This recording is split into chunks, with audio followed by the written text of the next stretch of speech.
नमस्कार दर्शकों, आज मैं आपको लेकर आई हूं चकिया में, जहां पर हमारे साथ पूर्व जिला पंचायत सदस्य महेंद्र राव जी इससे पहले भी आप देखे होंगे राजनीति में काफी सक्रिय नेता के रूप में रहे हैं और साथ ही ये इस बार 27 की तैयारी में भी लगे हुए हैं। आइए जानते हैं उनके बारे में और उनसे आपका मुलाकात करवाते हैं। बहुत बहुत धन्यवाद आपका हमें समय देने के लिए। पहले तो बहुत बहुत धन्यवाद आप लोगों को भी, आप लोगों ने इस पहाड़ी क्षेत्र में अपना समय दिया। जी महेंद्र जी, ये बताइएगा कि आपने राजनीति की जो शुरुआत है वो कब से की है? मेरी राजनीति सन 2002 से हुआ जी।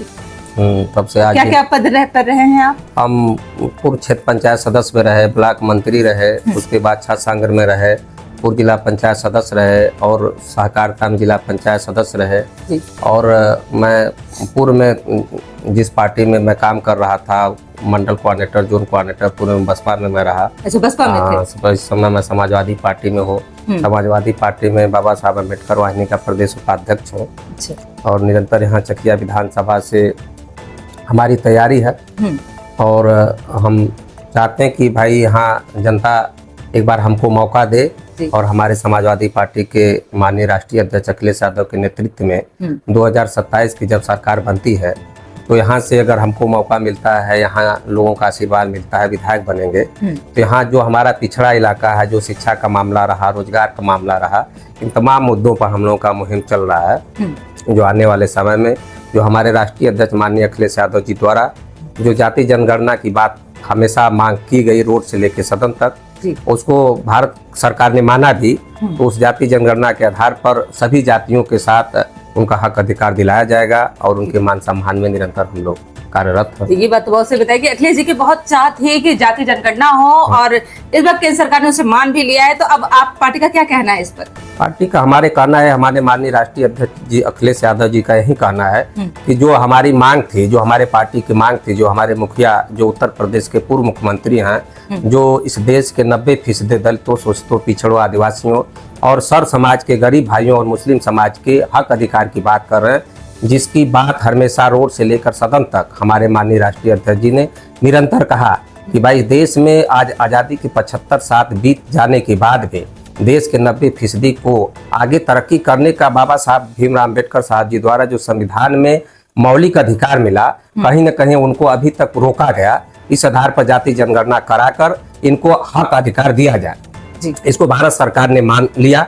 हम लोग इस बात को स्वीकार भी करते हैं और धन्यवाद भी देते हैं, लेकिन बात रह गई मानने तक नहीं, उसको जमीन पर लाने की जरूरत है। भारत सरकार से हम लोग अभी निरंतर हमारे राष्ट्रीय अध्यक्ष जी मांग कर रहे हैं कि इसका समय सीमा आप निर्धारित करिए और 27 से पहले जाति जनगणना आप कराइए और सबकी भागीदारी तय करिए। भागीदारी के हिसाब से जाति जनगणना के आधार से सबको, चाहे वो सरकारी संस्था हो चाहे प्राइवेट संस्था हो, सबको आरक्षण देकर सबको आगे बढ़ने का मौका दिया जाए। ये हमारे माननीय राष्ट्रीय अध्यक्ष का यही मांग है। इसी पर हमारी पार्टी और हम लोग समाजवादी पार्टी के सारे नेता कार्यकर्ता काम कर रहे हैं। जी, चकिया का बीजेपी के कुछ नेताओं का कहना है कि जाति का जनगणना कराई जाए, लेकिन उसका वो रिपोर्ट जो है वो साझा नहीं किया जाए, तो उस पर आप ठीक है?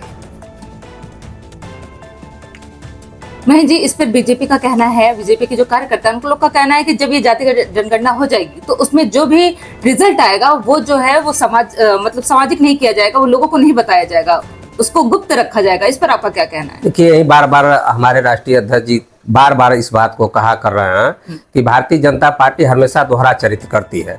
जैसे सरकार ने मांग लिया कि हम भाई आपकी बात को मानते हैं, जाति जनगणना कराएंगे, लेकिन जाति जनगणना कराकर अपने नेताओं को लगाकर, जैसे अभी लोकसभा का चुनाव हुआ, उसमें भारतीय जनता पार्टी के तमाम नेता जो लोकसभा के प्रत्याशी रहे, बड़े बड़े पदों पर रहे, मंत्री रहे, सांसद रहे और कैंडिडेट भी थे, उस समय यही बात कर रहे थे कि हमारी अगर 2/3 से ज़्यादा बहुमत की सरकार आती है तो हम परम पूज्य बाबा साहब डॉक्टर भीमराव अम्बेडकर साहब जी द्वारा जो संविधान में मौलिक अधिकार दिया है, हम संविधान को ही बदल देंगे।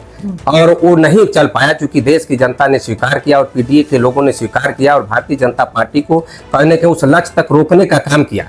तो ये तो हमेशा भारतीय जनता पार्टी एक तरफ कोई काम करती है, लेकिन पीछे से अपने लोगों को लगा देती है कि इसको कहीं ना कहीं विरोध किया जाए, इसको रोका जाए। लेकिन इसकी लड़ाई हमारे राष्ट्रीय अध्यक्ष जी लड़ रहे हैं और ये जाति जनगणना जिस तरह सरकार ने मजबूर होकर स्वीकार किया, जाति जनगणना इनको कराना पड़ेगा और सब लोगों को, देश के 90% लोगों को, उनको उस जाति जनगणना के अधिकार पर हर जगह परम पूज्य बाबा साहब डॉक्टर भीमराव अम्बेडकर साहब के दिए संविधान में मौलिक अधिकार के तहत सबको आगे बढ़ने का मौका दिया जाएगा, चाहे राजनीति हो, चाहे बिजनेस व्यापार हो, चाहे शिक्षा का मामला रहा, हर जगह उनको अधिकार दिया जाएगा। अगर किसी कारणवश अगर भारतीय जनता पार्टी अगर इस सरकार में जाति जनगणना के आधार पर कहीं उस जाति जनगणना कराने के बाद अगर ये सार्वजनिक नहीं किए या कोई बाधा लाते हैं तो हमारी तो लड़ाई जारी है। हमारे राष्ट्रीय अध्यक्ष जी की मांग है और लास्ट में अगर भारतीय जनता पार्टी की सरकार हटती है, उत्तर प्रदेश में हमारे मुखिया जो समाजवादी पार्टी के पूर्व मुख्यमंत्री रहे हैं, जो समाजवादी पार्टी के राष्ट्रीय अध्यक्ष हैं और समाजवादी पार्टी जो भारत की तीसरी पार्टी बनकर उभरी है, उत्तर प्रदेश में अगर हमारी सरकार बनती है तो हम जाति जनगणना के आधार पर सबको अधिकार देने का काम करेंगे। हमारे राष्ट्रीय अध्यक्ष जी का ये राय है और इनका कहना है, हमारे पार्टी का एजेंडा है। जी, लोग कहते हैं कि सपा का जो लड़ाई है वो बीजेपी से नहीं है, वो योगी जी से है। इसमें कितनी सत्यता है? नहीं, देखिए, समाज कोई बीजेपी योगी जी की लड़ाई तो समाजवादी पार्टी से नहीं है। जो हमारे उत्तर प्रदेश के माननीय मुख्यमंत्री योगी जी हैं, उनकी लड़ाई तो भारतीय जनता पार्टी के ही उच्च नेताओं से है। वो तो उनकी लड़ाई जो दिल्ली और उत्तर प्रदेश की चल रही है, जो हमारे बार बार राष्ट्रीय अध्यक्ष जी सदन में भी इस बात को कहते हैं कि ये लड़ाई इस लड़ाई के कारण हमारा प्रदेश पीछे जा रहा है। ये लड़ाई हमारी योगी जी से नहीं है, ये लड़ाई तो हमारे उत्तर प्रदेश के मुख्यमंत्री और दिल्ली सरकार से उन लोगों की लड़ाई है, जिससे हमारे उत्तर प्रदेश की जनता कहीं ना कहीं उस लड़ाई में पीछे जा रही है। उनका मान सम्मान हक अधिकार कहीं ना कहीं पीछे जा रहा है, उनसे हमारा कोई लड़ाई नहीं है। चकिया भी जैसे पहाड़ी इलाका है और पहले यहाँ पे क्राइम वगैरह भी बहुत ही ज्यादा रहा है, अब हम सब इससे परिचित हैं।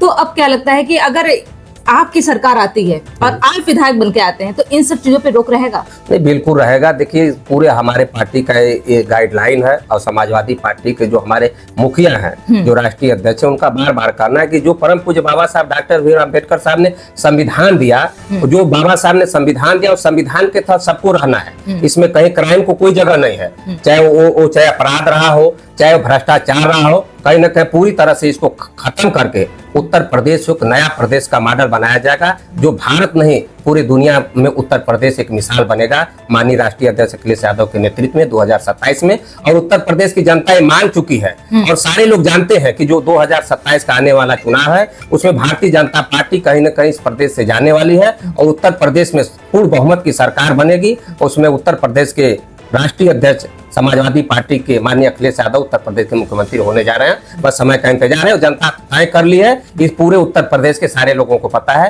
कि आने वाला चुनाव होने जा रहा जो था 2027 में उत्तर प्रदेश के मुख्यमंत्री श्री अखिलेश यादव जी बनने जा रहे हैं। पर लोग तो कह रहे हैं कि अब तो बीजेपी का बस टिकट मिल जाए तो कुत्ता बिल्ली जो भी खड़ा हो जा रहा है वो चुनाव जीत जा रहा है। देखिए, ये जो बीजेपी ये लोगों का कहना है तो भाई वो हम इस बात को नहीं कर सकते हैं, ये चूंकि अशोभनीय बात है। अगर कुत्ते बिल्ली की बात कर रहे हैं तो ये तो लोकतंत्र का हनन है। जो बाबा साहब की सोच थी वो हनन था। भाई, जो एक राजनीतिक आदमी जो इस समाज में जो देश के मौलिक अधिकार दिए हैं, जो संविधान में अधिकार दिए हैं, लोगों के जनहित में जो पीडीए की बात हो रही है, जो दलितों, शोषितों, पिछड़ों, आदिवासियों, मुस्लिम समाज या सर समाज के गरीब भाइयों बहनों का जो हक अधिकार देने की बात हो रही है, तो उसमें काबिल आदमी होना चाहिए जो समाज की तरक्की करे। भाई, ऐसे आदमी को बैठा कर एक मोहरा बनाया जाता है, जो भारतीय जनता पार्टी हमेशा शुरू से करती चली आ रही है। जो आरएसएस के कहीं ना कहीं नीतियों पर भारतीय जनता पार्टी चल रही है कि भाई जो एमपी एमएलए बनाकर भी उनको मोहरा बनाई है और सरकार किसी दूसरे के मुद्दे पर चलाई जा रही है, जो इस पीडीए के खिलाफ है। इसलिए पूरी उत्तर प्रदेश की जनता मान ली है कि जो आने वाला 2027 है उत्तर प्रदेश के मुख्यमंत्री पूर्ण बहुमत से श्री अखिलेश यादव जी था। भाई, जो एक राजनीतिक आदमी जो इस समाज में जो देश के मौलिक अधिकार दिए हैं, जो संविधान में अधिकार दिए हैं, लोगों के जनहित में जो पीडीए की बात हो रही है, जो दलितों, शोषितों, पिछड़ों, आदिवासियों, मुस्लिम समाज या सर समाज के गरीब भाइयों बहनों का जो हक अधिकार देने की बात हो रही है, तो उसमें काबिल आदमी होना चाहिए जो समाज की तरक्की करे। भाई, ऐसे आदमी को बैठा कर एक मोहरा बनाया जाता है, जो भारतीय जनता पार्टी हमेशा शुरू से करती चली आ रही है। जो आरएसएस के कहीं ना कहीं नीतियों पर भारतीय जनता पार्टी चल रही है कि भाई जो एमपी एमएलए बनाकर भी उनको मोहरा बनाई है और सरकार किसी दूसरे के मुद्दे पर चलाई जा रही है, जो इस पीडीए के खिलाफ है। इसलिए पूरी उत्तर प्रदेश की जनता मान ली है कि जो आने वाला 2027 है उत्तर प्रदेश के मुख्यमंत्री पूर्ण बहुमत से श्री अखिलेश यादव जी बनने जा रहे हैं और पीडीए की बात बनेगी, हमारी सरकार बनती है। तो पीडीए क्या लग रहा है आपका? पीडीए का क्या रहेगा, हिस्सेदारी क्या रहेगी? पीडीए की हिस्सेदारी, जो जाति जनगणना की बात है, जाति जनगणना के अधिकार पर पीडीए में सबको अधिकार मिलेगा, सबको हक मिलेगा, सबको मौका मिलेगा, सबको आगे आने का मौका मिलेगा। क्योंकि बाबा साहब ने तो यही सोचा था, परम पूज्य बाबा साहब डॉक्टर भीमराव अम्बेडकर साहब ने अपने जीवन की कुर्बानी कुर्बानी देकर, इसलिए तो बाबा साहब ने संविधान में सबको मौलिक अधिकार दिया, क्योंकि 10% इस देश की व्यवस्था, 10% लोगों, देश के 10% धन्ना सेठों के हाथ में था।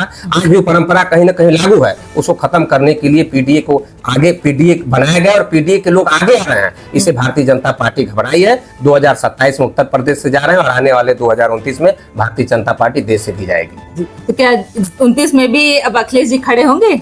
अभी तो हमारी 27 की लड़ाई है, 29 में तो हमारी लड़ाई है, 29 में भी हमारी लड़ाई है। अच्छा, 29 में भारतीय जनता पार्टी को तो जाना है, भारतीय जनता पार्टी को हटाने के लिए, इसलिए कि भाई यहाँ तो जो देश में 90% दलित है, शोषित है, गरीब है, कहीं ना कहीं उसका हक मारा जाए, चाहे वो किसानों का मुद्दा रहा हो, चाहे नौजवानों का मुद्दा रहा हो, कहीं ना कहीं हर तरफ से सरकार विफल रही। भाई जो अराजकता है, जिस तरह से भारतीय जनता पार्टी लोकतंत्र का हनन कर रही है, कहीं किसान अपनी बात कर रहा है, उनके खिलाफ मुकदमा किया जा रहा है, उनको जेल भेजा जा रहा है, वही नौजवानों के साथ हो रहा है, तो पूरे देश के लोग इस व्यवस्था से कहीं नहीं पीड़ित हैं और समय का इंतजार है। समय आने पर भारतीय जनता पार्टी 2027 में उत्तर प्रदेश से भी जाएगी और 2029 से देश से भी जाने वाली है। अभी तो भारतीय जनता पार्टी तगड़ा से मानिए तो देश से जनता ने हटा दिया, भाई उनकी गठबंधन की सरकार, उनके सहयोग से उनकी सरकार चले, लेकिन आने वाला उनको भी पता है कि देश की जनता हमको माफ नहीं करेगी। जो हमको 10 साल करना था झूठ बोलकर वो कर लिए, जो उद्योगपतियों के लिए उन्होंने नीति बनाई, अब जनता उसको स्वीकार नहीं कर रही। सपा का और कांग्रेस का क्या गठबंधन 27 में रहेगा? ये तो हमारे राष्ट्रीय नेतृत्व का फैसला है और उम्मीद रहता है कि भाई हमारे राष्ट्रीय स्तर पर जो फैसला होगा हमारी पार्टी उसमें सहभागिता निभाएगी, लेकिन हमारी तैयारी अपने बलबूते है और समाजवादी पार्टी अपने बलबूते सरकार बनाएगी और जो हमारे राष्ट्रीय अध्यक्ष जी फैसला लेंगे वो पार्टी और हम लोग साथ। वही सब उनके नेतृत्व में सारे कार्य होने। जी, हम जानना चाहते हैं अभी जैसे देश का जो माहौल चल रहा है, पाकिस्तान और इंडिया की जो अब कह रहे हैं लोग कि युद्ध जो है वो आरंभ हो चुकी है, तो आपको क्या लग रहा है कि ये जो नीतियां चल रही हैं या ये जो हो रहा है, इस पर आपका क्या कहना है, ये सही हो रहा है? नहीं, देखिए ये तो बिल्कुल जो पाकिस्तान का हमेशा नाकाब जो व्यवस्था रहा है सदियों से, हमारे भारत के लोग हमेशा कहीं ना कहीं मानवता की बात की, कभी जाति धर्म और देश में, हमेशा पूरी दुनिया में मानवता की बात की, लेकिन पाकिस्तान द्वारा जो हमेशा नापाक हरकत की, अभी जो पहलगाम में जो हमला किया गया, जो हमारे देश के निर्दोष लोगों को उनकी जाने गई, कहीं ना कहीं पाकिस्तान का जो एक तरह से कहिए पूरी मानवता को शर्मसार करने वाली बात है। और जो हमारे इस देश में हमारे जो देश की सेना है, मैं आप लोगों के माध्यम से कहना चाहता हूं, मैं ऐसे अपने सेना के सभी सेना के नौजवान लोगों को मैं अपने तरफ से, अपने पार्टी के तरफ से मैं उन लोगों का आभार प्रकट करता हूं, सलाम करता हूं कि आप लोगों, हमारे सेना के लोगों ने जिस तरह से पाकिस्तान को मुंहतोड़ जवाब दिए हैं,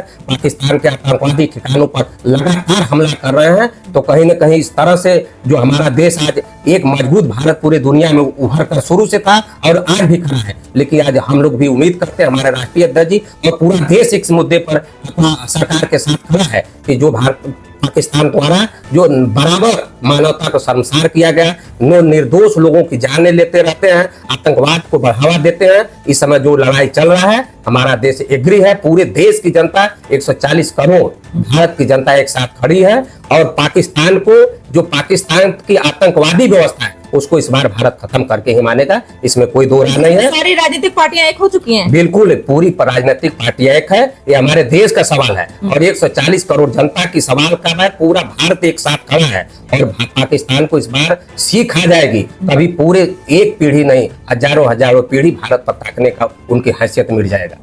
लोग तो कह रहे हैं कि अब तो पाकिस्तान का खात्मा हो रहा है, तो आपको क्या लग रहा है, खात्मा हो रहा है? नहीं, बिल्कुल पाकिस्तान का खात्मा हो रहा है और पूरी दुनिया उनको धिक्कार रही है कि जो पाकिस्तान ने हमेशा, भारत ने जब मानवता की बात किया, पाकिस्तान ने हमेशा कहीं न कहीं क्रूरता की बात की और आतंकवाद की बात किया और आतंकवाद को बढ़ावा दिया, और जब हमारे सरकार, हमारे देश के लोगों ने आगे आने का काम किया, लेकिन पाकिस्तान ने हमेशा मानवता को शर्मसार किया।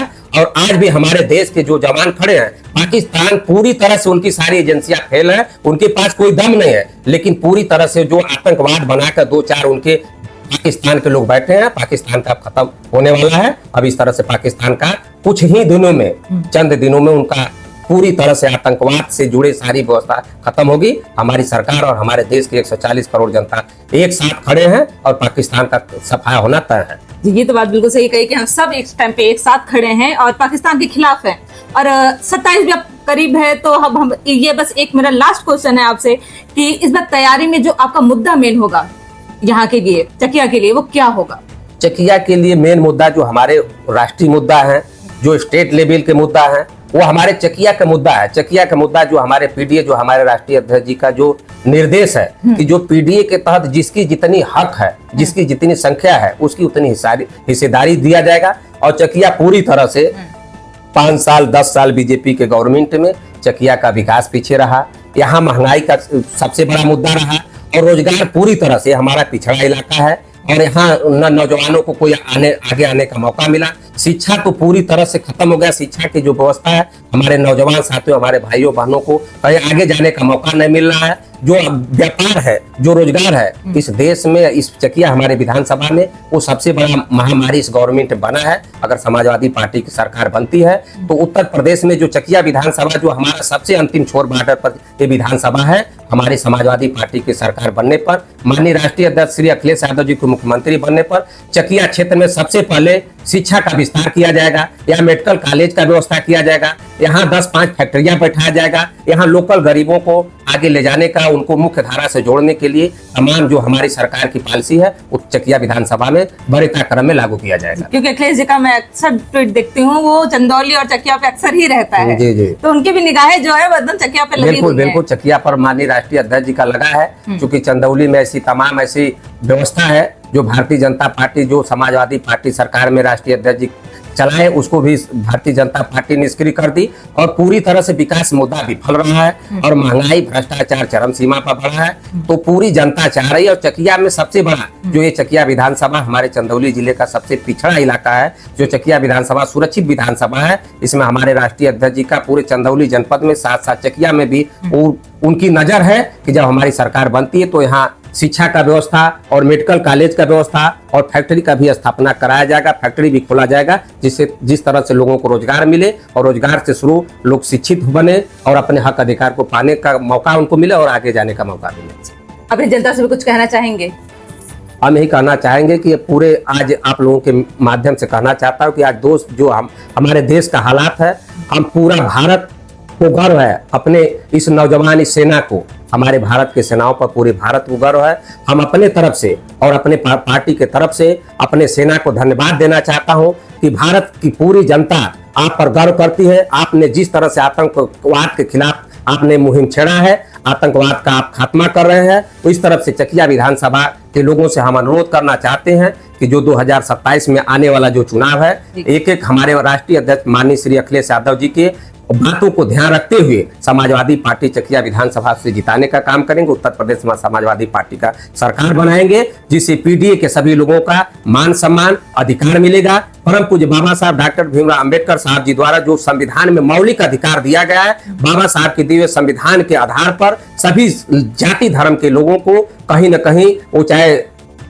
हमारे किसी भी व्यवस्था में है, उनको हक अधिकार देने का काम किया जाएगा। चाहे सरकारी संस्था रही हो, चाहे प्राइवेट संस्था रही, सभी संस्थाओं में दलितों को, शोषितों को, पिछड़ों को, आदिवासियों को, मुस्लिम समाज को और सर्व समाज के गरीब भाइयों बहनों को, सभी लोगों को जोड़ते हुए समाजवादी पार्टी इस प्रदेश में, इस देश में एक सबसे बड़ा राजनीतिक पार्टी जिस पीडीए के माध्यम से उभरी है, ये हमारे देश में हमारे राष्ट्रीय अध्यक्ष जी का ये जो सोच है, ये चकिया विधानसभा से सफल हो। चकिया विधानसभा के लोगों की भी ये चाहत है कि आने वाले समय में हमारे उत्तर प्रदेश के मुख्यमंत्री श्री अखिलेश यादव जी बनेंगे और चकिया के लोग यहाँ से जिताएंगे और उत्तर प्रदेश में समाजवादी पार्टी की सरकार बनाएंगे। चकिया विधानसभा के लोगों का भी हम आभार प्रकट करते हैं। जिस तरह से चकिया विधानसभा के लोगों ने, हम लोगों ने 20 साल से राजनीति में चकिया विधानसभा में हमेशा निरंतर 24 घंटा और 365 दिन चलने का काम करते हैं। उन लोगों का हर जाति धर्म के लोगों का मोहब्बत प्यार मिलता है। हम लोग उन लोगों को सुख दुख में हैं, उनके हर व्यवस्था में हम लोग निरंतर हाजिर हैं। चाहे शादी विवाह कोई घटना दुर्घटना रहता है तो हम आज भी खड़े हैं और लगातार पूरे अपने जीवन समर्पित हैं। जब तक महेंद्र राव हैं, जो आप समाज के लिए समर्पित रहेंगे और चकिया विधानसभा की जनता मौका देगी तो चकिया विधानसभा उत्तर प्रदेश का सबसे बड़ा मॉडल बनेगा, विकास का मॉडल बनेगा। उसमें शिक्षा सबसे महत्वपूर्ण रहेगा, चाहे वो शिक्षा का मामला हो चाहे रोजगार का, चकिया सबसे 1 नंबर पर रहेगा। धन्यवाद हमें समय देने के लिए। धन्यवाद आपको भी।